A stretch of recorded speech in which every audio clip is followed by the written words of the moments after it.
শুক্রবার পাবেন। এই 4টি আমল কখনোই ছাড়বেন না। বৃহস্পতিবার সূর্য যখন অস্ত যাবে, বৃহস্পতিবার সন্ধ্যা থেকে শুক্রবার সন্ধ্যা পর্যন্ত এই 4টি আমলকে নিজের জন্য একেবারে বাধ্যতামূলক করে নেবেন ইনশাআল্লাহ। প্রথম যে আমলটি সবচাইতে বেশি বেশি করবেন, এমনকি আপনার যত পেরেশানি আছে, যত বিপদ আপদ আছে, উদ্বেগ উৎকণ্ঠা আছে, সবকিছুর জন্য যে আমলটা যথেষ্ট হয়ে যাবে, প্রথম যে আমলটা করবেন সেটাই হচ্ছে দুরূদ শরীফের আমল।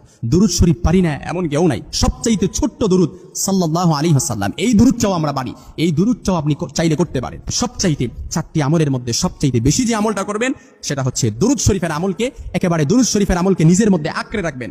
শুক্রবার দিনে 2 নম্বর যে আমলটা করবেন সেটা হচ্ছে যতদিন বাঁচবেন, যতদিন জীবনে শুক্রবার পাবেন, এই শুক্রবার দিনের ফজরের নামাজটা কখনো মিস দিবেন না। ফজরের নামাজটা জামাতে পড়বেন ইনশাআল্লাহ। 3 নম্বর যে আমলটা করবেন সেটা হচ্ছে শুক্রবার দিন সূরাতুল কাহাফ পড়বেন। ইয়াকুনু লাহু নূর, যে ব্যক্তি শুক্রবার দিনে সূরাতুল কাহাফ পড়ে, এই সূরাটা কাল কিয়ামতের ময়দানে ইয়াকুনু লাহু, তার জন্য নূর, ইয়াকুনু লাহু নূর, তার জন্য নূর হবে। এই নূরের আলো দিয়ে ওই ব্যক্তি কিয়ামতের ময়দানে